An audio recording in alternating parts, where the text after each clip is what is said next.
¿Qué tal? Mi nombre es Rubén Estrada y les voy a hablar un poco sobre Gregor Mendel, pero primero vamos a comenzar de hablar sobre él. Bueno, Gregor Mendel fue un monje austriaco que desarrolló una teoría de las partículas de la herencia. Luego realizó una serie de inmensos experimentos en la década de 1860. Mendel estudió las ciencias y matemáticas en la Universidad de Viena y en su época de investigaciones en la genética, él era profesor sustituto de ciencias naturales en la escuela local de bachillerato. Mendel fue uno de los primeros científicos en aplicar la matemática en la biología. Una de las teorías fue la herencia de Mendel. Se denominó teoría de las partículas porque se basa en la existencia de partículas diminutas o unidades hereditarias que ahora conocemos como genes. La herencia implica la reorganización de los mismos genes de una generación a otra.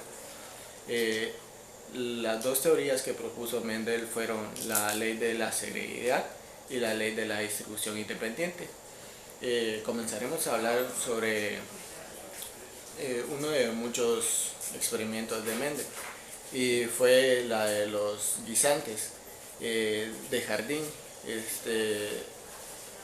¿Por qué Mendel escogió esta planta? Pues porque estos guisantes tienen un periodo corto de generación y se reproducen fácilmente. Aunque los guisantes normalmente estos se autopolinizan, ¿qué quiere decir? Que ellos mismos ponen su propio polen. Mendel podía polinizar de otra manera, manual. Mendel hacía cruzamientos de polen.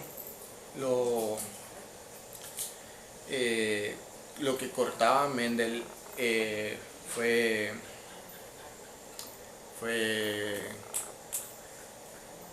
la antera, que es la parte de la flor masculina, y el estigma donde rociaba el polen, que es la parte femenina de la flor.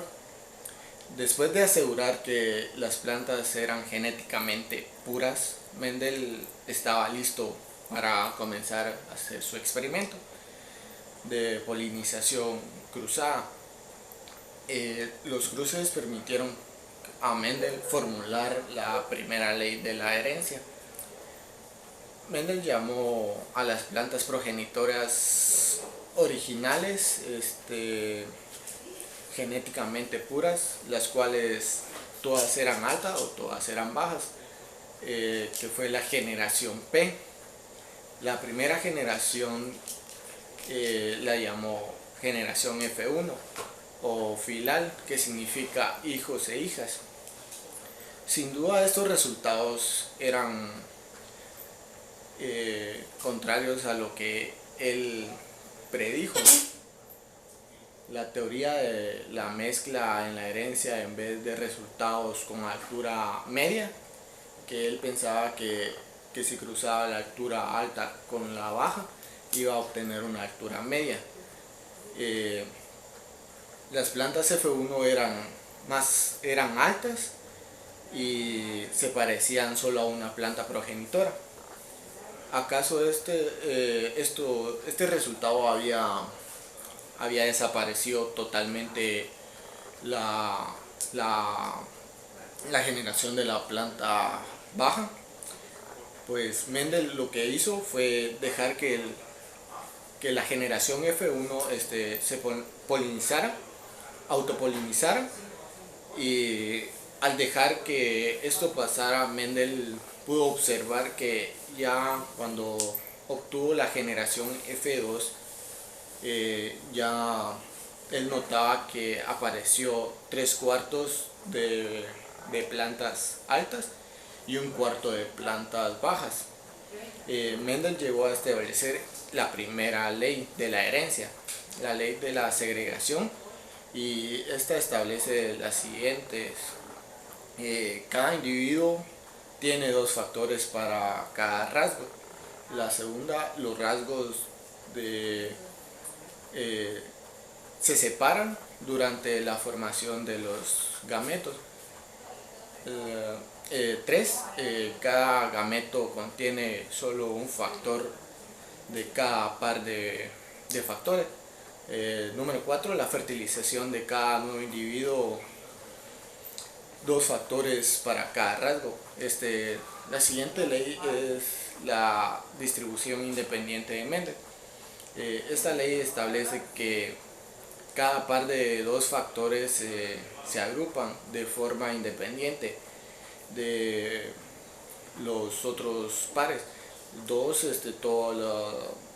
las posibles combinaciones de factores pueden ocurrir a los gametos.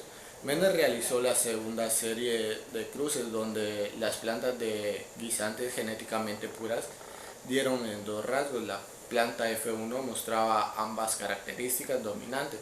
Ante Mendel permitió después que las plantas F1 se autopolinizaran. Este cruce F1 se conoce como cruce dihidro. Mendel al proponer todo esto facilitó a los biólogos a descubrir el ADN. Mendel trabajó todas estas leyes sin conciencia de cómo era el ADN, pero sí sobre la mitosis y la meiosis.